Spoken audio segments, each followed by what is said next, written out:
زما والده صاحب الله دې وبخي چې کله وفات کېده زه برایم بس ودو منو چې ورلم بیا خو وفات ولو یقین په خدای او کما هغه خویندو ته مې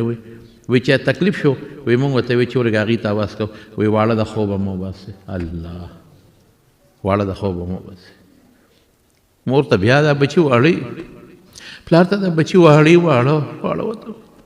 که د بچو خاونده نه مینه واړه وته بچې ته کشرانو ته وایم چې د مور او پلار قدر وکړه ډېر خیال یې وساتئ قرآن وایي زه نه وایم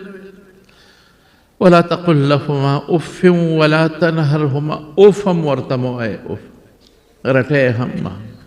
وقل لهما قولا کریما چې د چا مور او پلار وي د خدای نعمت دی وګڼي چې دا نعمت دی او که د چا مور او پلار قبر دی دعا ورته کوه